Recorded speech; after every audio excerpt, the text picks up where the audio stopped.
Welcome to Transmissions Alt Mode, where we look at the latest comics and other media featuring the Transformers. In this episode, the Decepticons are running wild and the Autobots are running scared as we review Skybound's Transformers number 22. Today is Friday, July 11th, 2025, and this is episode 450 of Transmissions Alt Mode.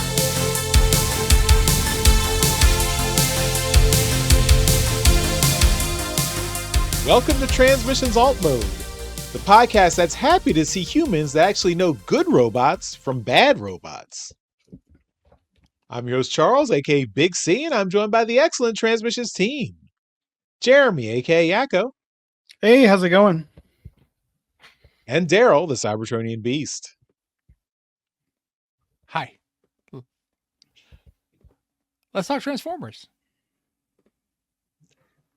As always, we start off the show by thanking our Donatreons, those lovely people who support us on Patreon and PayPal.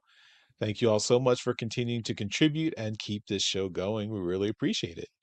If you are not a Donatron and would like to become one, just go to transmissionspodcast.com/support, and that's where you can sign up. And we do want to give a shout out to one of our longtime Donatrons who took a hiatus and now is back. So thank you again to Quattro for coming back into the fold, and looks like we're going to see you at TFCon. So maybe we're talking to you right now as people are listening to this. It's TFCon Friday. Daryl and I should be getting there in the afternoon, around mid-afternoon or so, and we're looking forward to seeing all our friends, familiar faces coming back again. Hanging out that TFCon weekend. So Quattro, looking forward to seeing you. I just had a vision of the Spaceballs sequel with Mr. Podcast to go back to review something instead of Mr. VCR.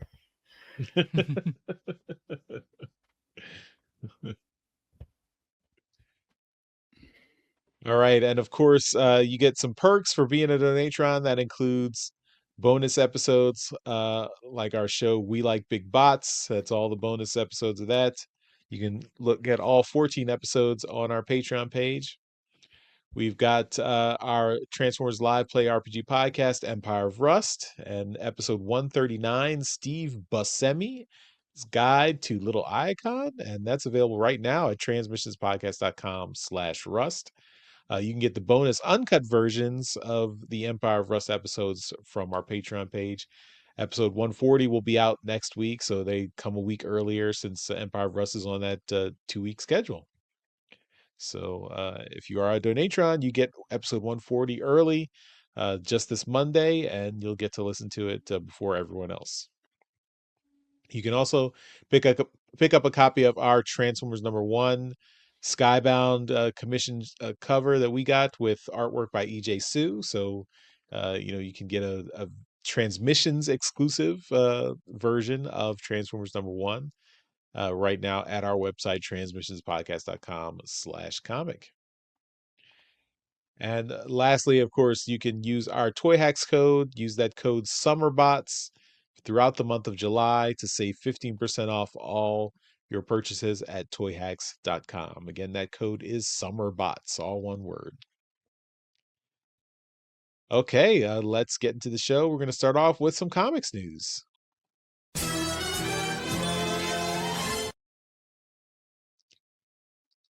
All right. Well, looks like one of our favorite comics creators is getting the recognition he deserves. So Simon Furman has been inducted to the London Film and Comic Con London Comic Festival Hall of Fame. So you can see he posted on Facebook. They gave him that very nice award. They got to do it on stage at London Comic Con. So that's very cool. Congratulations to Simon Furman. Great guy. We've had him on the show a couple times. Actually got to interview him in person last year at TFCon Toronto. That was a highlight for me personally. So it's always great to see him getting the recognition he deserves. He's been the go-to Transformers comics writer for a long time now, over 30 years. So it's great to see him getting acknowledged and recognized. He's still writing for Earth Wars, right? Yeah, I believe he So is. Yeah, so I'm hoping Image and Skybound will bring him back into the fold, give yeah, him something to chew on in the new Energon universe. I mean, have him do a guest one shot or something. So he's written for every yeah, publisher that's had the license up until now. yeah. So Robert Kirkman, Simon Furman collab win. Come on, guys. Yeah, I So, love how this award looks like a classic comic cover, including having the comics code in the top right corner. That's great. yep. Yeah, that's awesome. Well, congratulations to Simon Furman, and yeah, fully deserved. Mm. All right, let's get into our comic review for this week.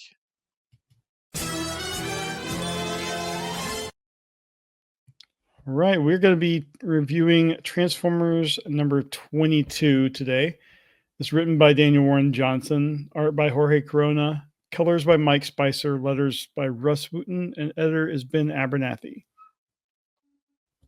It starts right after the previous issue ended. Superion, being badly damaged from Megatron's attack, is having trouble staying in the air, and he tells the Autobots he has to crash land.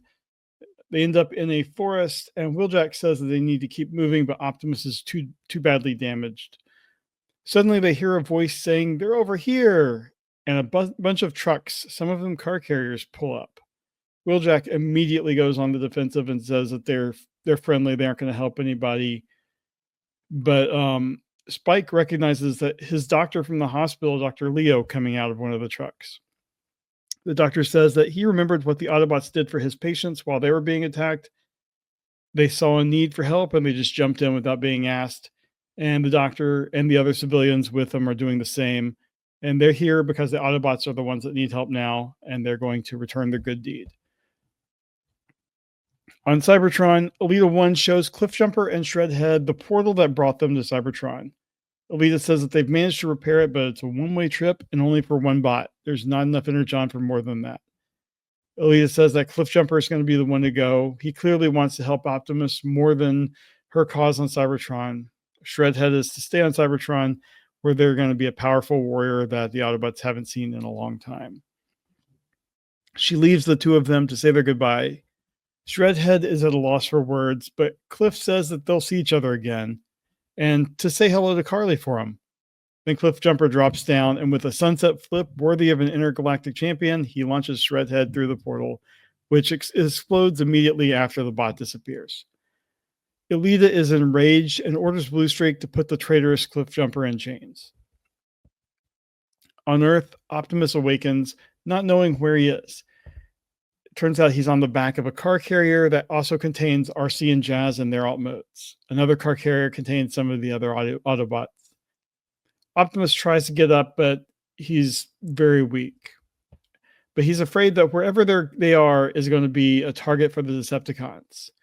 But Wheeljack is helping Dr. Leo, and he's explaining to Optimus that they need to be willing to accept help wherever they can get it.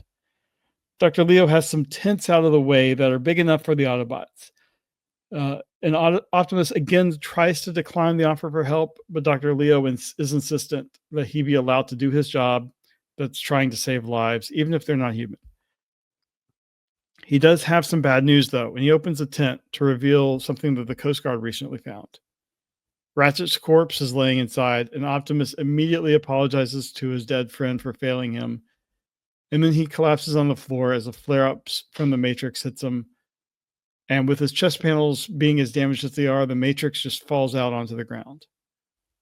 Wheeljack says that Optimus is dying, his spark is failing, and Spike asks about the Matrix and being able to help.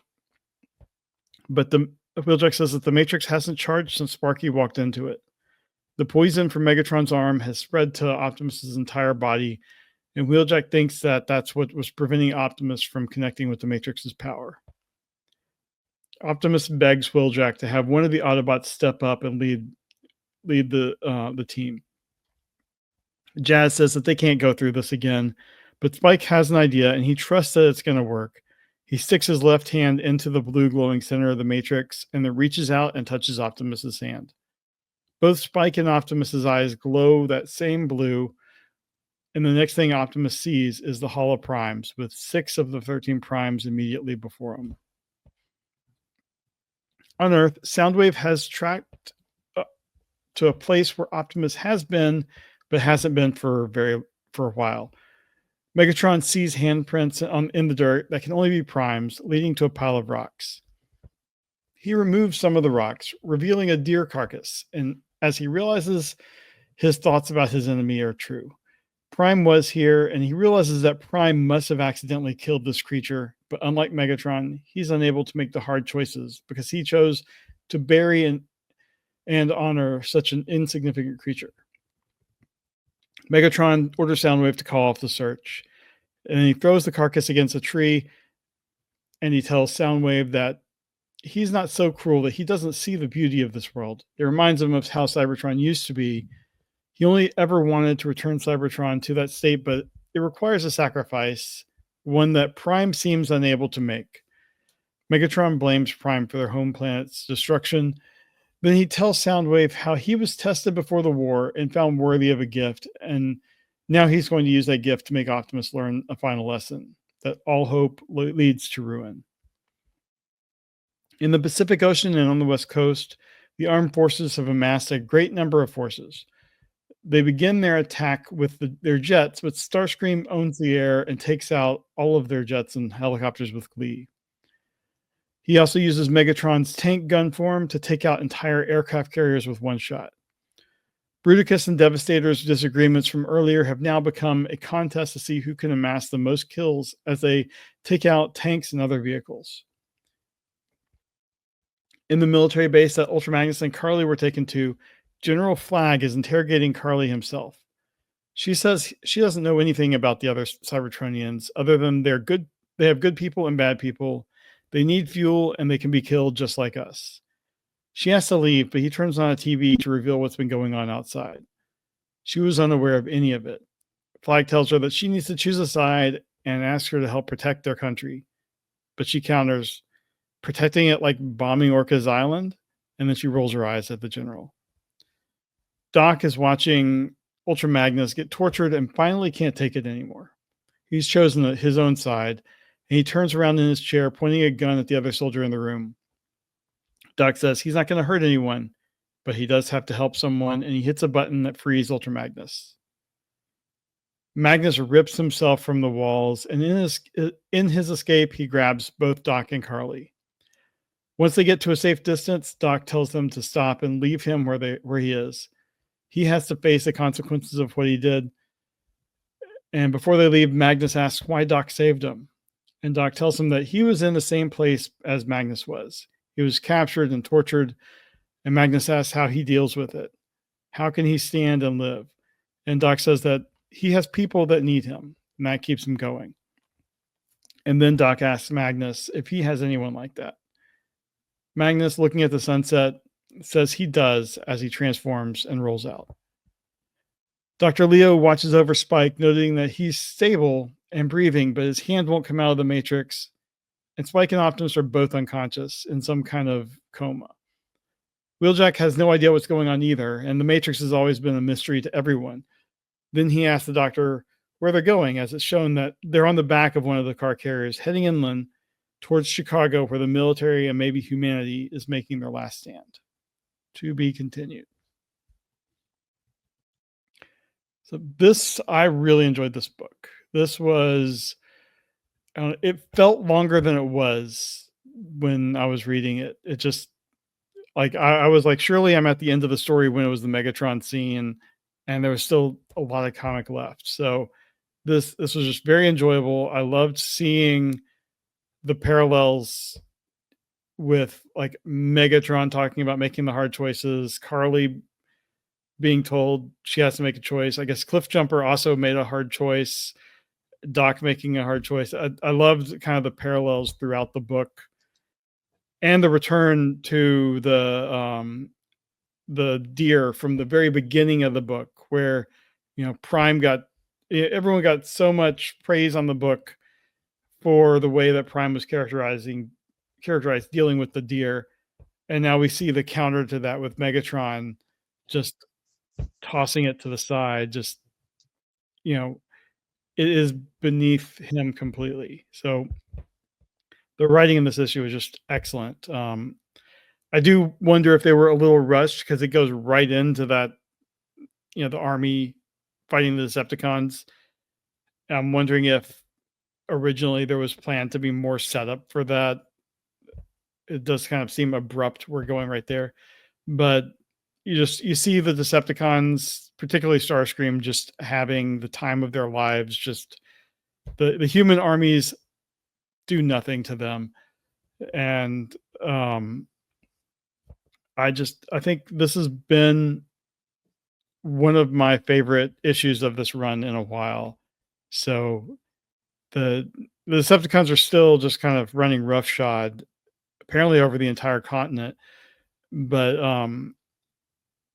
the Autobots, I mean, you're seeing a glimmer of hope. You're seeing the interaction with more humans. I think recently we were talking about with one of the previous issues how in the cartoon they were always interacting with humans and governments, and they could tell the good from the bad Cybertronians, and we're starting to see that here. So I'm really happy to see that. So yeah, this was very, very enjoyable. The art was also really good. The it's just no real complaints at all. Daryl, what were your thoughts on the book? I liked it. I liked right from the start with the part where they, like you said, it's picked up where the last book ended. I liked where the Autobots on the run got picked up by the humans and the militia, right? Got kind of taken in by them because they could tell that the Autobots were in a bit of a pickle. I'm curious to know where like the side of the story where Cliffjumper kind of ends up. Does he kind of appear back in the arc, which is gone now? So like where does Cliffjumper kind of appear? Right, he's gonna show up somewhere. You mean Shredhead? Like, or sorry, Shredhead. That's right, because Cliffjumper kind of flipped him. That's right. It was a sunset flip. So yeah, yeah. So the whole spot with Optimus and the Matrix and Spike. So what I took from that when I read it, I assumed that Spike was gonna jump into the Matrix like his father did, and Prime saw it happening, and that's why he said, Spike, no.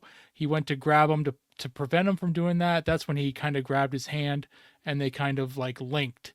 And the way I interpreted it was more like Spike was being used as like a filter, right? So he could filter the Matrix energy through his body. That's way it could get to Optimus, because it's so Optimus has been infected by this Megatron energy or whatever, and he hasn't been able to get the Matrix energy from his Matrix. So Spike got used as like this filter, and then he was able to kind of get into the Matrix. So and I'm feeling like, since Optimus is seeing the Hollow Primes, I feel like Spike is gonna, in the next issue, we're gonna see him talking with his dad. Yeah, I fully agree with that as well. Now, I think we're probably going to see Prime find a way to access the energy in the Matrix that he's going to be able to rebuild his arm. I think there's going to be in the next couple issues, I think the Autobots really start to actually kind of gain some footing. Perhaps not push the Decepticons back, but I think they're going to start to be able to rebuild a couple of their numbers. I think Optimus, just from cover images alone, I know Optimus gets his arm back somehow. I'm curious to find out how that happens. So in that Hall of Primes, dream sequence or wherever he is, he has both arms. that's right, and he's undamaged again, right? Yeah. Obviously, so he's in perfect condition as you would be in your dream. So yeah, as far as the Megatron stuff goes, I really did like that. The fact that he finds where Optimus kind of emerged from the forest. Now, if I remember that issue correctly, that was very like almost right outside the door of the Ark when Optimus kind of It was very close. yeah. So they're right underneath where the Ark was, and it's obviously it's gone because of what Shredhead's just gonna appear somewhere there and just fall right on top of Megatron. Right. Story over. He wins. They win. Right. As far and then the battle kind of ensues with like the military and the Air Force going up against Starscream and the Megatron gun. There's no real like scene change from Megatron and Soundwave in the forest to to the fight, right? Megatron is now in Starscream's hand, right? There's no real. That's what I was saying. Like, it's very abrupt. Extremely, yeah. So I would like there to have been at least a single panel, maybe, to say, hey, Starscream, let's go to war, or let's show these humans what we can do, or something like that. I don't know, something dumb, but just to make the transition, right? Because it was, like you said, very abrupt. It was exactly what I expected it to be. Absolute chaos. I did like the kind of competition between Bruticus and Devastator, just to see who could get more kills. Just great. So just impressed the Devastator can count. Yeah, exactly. Yeah. Well, Bruticus is the dumb one, right? Devastator is kind of intelligent. They're all dumb. They're all dumb. All the Decepticon combiners are dumb. Yeah. And then the Ultra Magnus stuff at the end with him getting let go. I mean, I think we kind of like we saw this one coming from a mile away as soon as he kind of connected with the doctor there. So Magnus seems to have made himself a friend and connected with him on a level that they both have some kind of PTSD going. So yeah. There is, however, a coloring error on this page. I'm looking at page 22.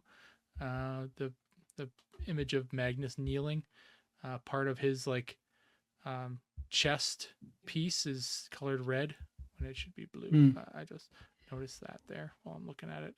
Well, anywho, this is the review PDF. Maybe that was fixed. Maybe it's fixed. Let's hope.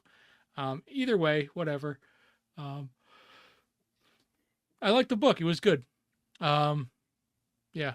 I found it didn't answer as many questions as I was hoping it was going to. It literally just kind of gave me more questions, but it had a great fight in it, and I was really I was satisfied with it, but it really didn't answer anything. It didn't give me any information. It just kind of pushed the story along and then gave me a great battle to kind of satiate myself. I feel like that's you can have a story that doesn't give you a lot of answers, but be like this where it's still satisfying with what it does give you. Yeah. So you're not frustrated. And I feel like we did we're closer to some of the answers, and it's clear we're closer to some of the answers. Charles, what was your thoughts? And do you think that All Hope Leads to Ruin will become as popular as Peace Through Tyranny for Megatron? I think it's a great line. That is a great line. Yeah. Um, he has to say it a few more times, I think, for it to gain Yeah. popularity. So, but yeah, I mean, this was great. It's still like I'm I'm I'm I there's no hope for me in this series. The hope has been very little for throughout this series. The Decepticons have been crushing any hope for a long time here. So I'm hoping that 23 and 24 will give us a slight glimmer of you know, the good guys gaining some advantage. Um, but yeah, I mean, this I like that I mean, I mean, even though we don't get answers, we do get resolution of some plot threads here, like Ultra Magnus escaping and Shredhead coming back to Earth, or coming to Earth, I guess, for the first time. Because we that was set up last issue. So I appreciated that. But yeah, I am I mean, the thing about comics is they do want you to, like, at the when you get to the end of the book, say, I immediately want the next issue, so that you're craving it for next month. And Hmm. that this book definitely does that. But the other thing is, it shouldn't frustrate you to the point that you feel like nothing happened when you read the story. And I don't think that's what happened in this book. I think it had a good story. It had a lot of action and excitement here, but then at the very end, you're like, oh, I need the next issue. I want to see what happens next. So Yeah. I think that's a sign of a good comic. And yeah, I enjoyed it. Well, one other thing I noticed at the end of this was apparently one of the pilots. You see his name Ben on his helmet, and that is supposed to be editor Ben Abernathy. So Oh he yeah, they mentioned he that in got the killed off by Starscream. I do feel like they're leading to with the Matrix stuff, and you have Ratchet, his corpse right there.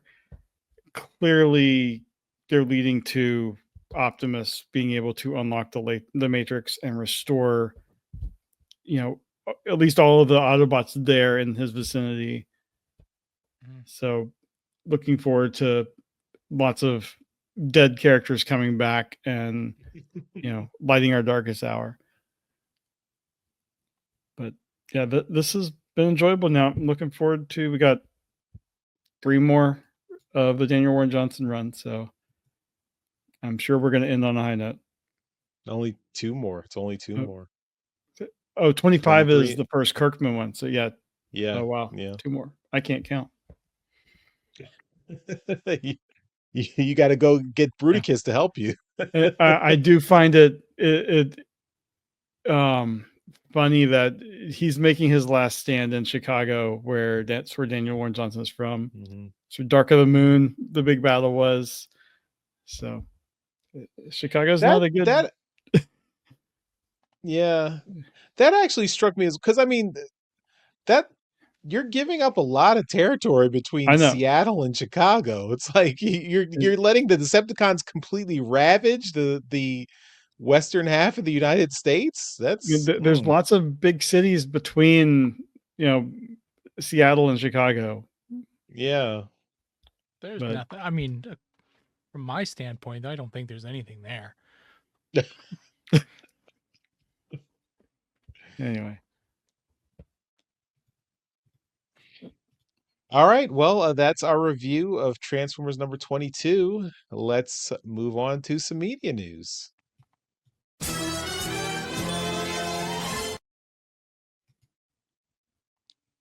All right, and we got ourselves a promo clip from the new show Transformers Cyber World, and it's only about 35 seconds long, but it appears to show a Grimlock and Optimus Prime having a bit of a tussle. Grimlock sounds like a bit of a Grimlock, and Optimus Prime is not a Peter Cullen sound alike, which is good. It's what did you say, Jeremy Levy? That's who's doing it? I didn't know who the voice was, but he's played Optimus Prime before in Yeah, I can't remember. I think it was the War for Cybertron or something. I don't know. He's played Optimus Prime before and does a good job. Yeah. I think it was Cyberverse, wasn't it? That Oh, okay, yeah, Cyberverse? that was it. Cyberverse.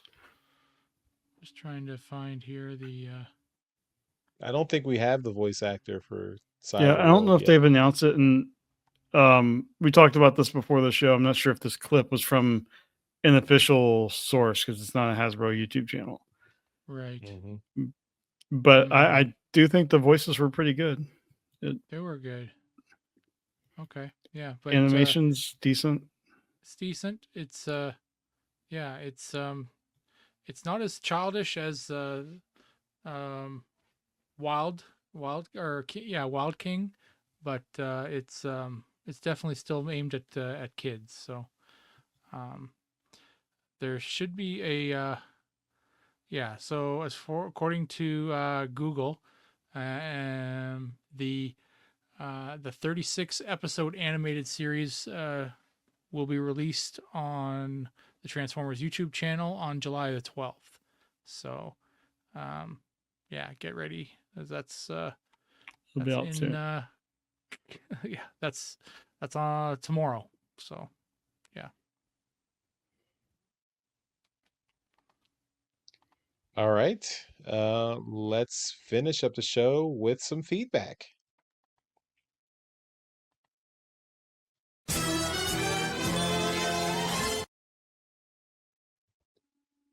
Okay, we've got some YouTube comments. The first two are from Stuart 118 Tyler. So he writes in about Kirkman. So with Kirkman, it will move at a different pace, but we all know he's one hell of a writer. His work speaks for itself. Dan Mora is amazing, all caps. And it's a big but, Dan Mora currently pencils at least 4 or 5 regular monthly titles for DC. How long can he possibly keep that pace up? Something's got to give. That being said, I'm extremely excited for this creative team. The names alone are one hell of a selling point, so here's to hoping. Yeah, I don't know. Jeremy, you're the DC head, so Dan Mora is he working on that many books simultaneously? What's he going to do I here? mean, he is working on a lot of books for DC, and we've always heard how hard Transformers are to draw. So I don't know. I mean, maybe he cuts back. Maybe he's leaving a book, right, or 2 Yeah. books. I mean, San Diego Comic-Con is coming up, so I'm sure all will be revealed. Yeah, and I'm sure hopefully they're banking some issues, like they're working I'm on them sure. now, and so I mean, they've probably been working on this for a while. Mm-hmm. I'm just so looking forward to seeing it because I'm also just a huge fan of Dan More's work. I think he is fantastic. Mm-hmm. All right, and then Stuart also has a comment about the rumors we talked about, live action movie rumors we talked about last week. So he says, "Damn! First, my beloved New York Knicks get bounced by the Pacers again, and now this freaking Michael Bay may return. Dirty pool, man, dirty pool. Nah, I'm good. Gonna end up making me a GoBots fan." So to be honest, I mean. We might be proven wrong, but I think those rumors are probably very they're not legitimate. I mean, one rumor said Michael Bay was coming back, and then another rumor said Josh Cooley was getting 5 Transformers projects to work on. I mean, both those rumors are like diametrically opposed to each other. And it could also be Michael Bay is coming back in terms of a producer role, which he has had on every live action movie that he has not directed. Yeah. So yeah, I don't think he's coming back to direct Transformers. I don't think Transformers is getting a new movie anytime soon. I mean, I would be surprised if we got a new Transformers movie in the next 2 years. I think it's going to be at least 3 years before we see another Transformers movie, if that. But time will tell. All right, and last comment is from KCD6926, and they say, "I cannot wait for this. Issue 25 can't come soon enough. Daryl is on the end of the fandom that loves the current DWJ book. I'm on the opposite end. Give me a slower pace, but not IDW too slow. with an actual story, sans the edgy and cool shock value and killing off of characters at a random clip. 1980s Marvel Comics style dialogue, etc. Think Secret Wars, etc. Let's So, not have 1980s style dialogue of any sort. That's so hard to read. So they're like novels. well, I think that their comment is saying that that's what they think the Daniel Warren Johnson book has. At Oh, least that's that's that not. all. Go back and read a 1980s book. Some of them are very rough. But yeah, I mean, I just want the Autobots to get some breathing room and have a little bit, a little bit of even the odds between the Autobots and Decepticons, not have it be so heavily Decepticons dominating so much. But Have some like slow periods where they can like relax and you can just see them like playing basketball or something. Yeah. Where the hell's the basketball scene? Come on. Or snowball fights. Come on, guys. Yeah. I'm going for a layoff, Spike. That's snow fair.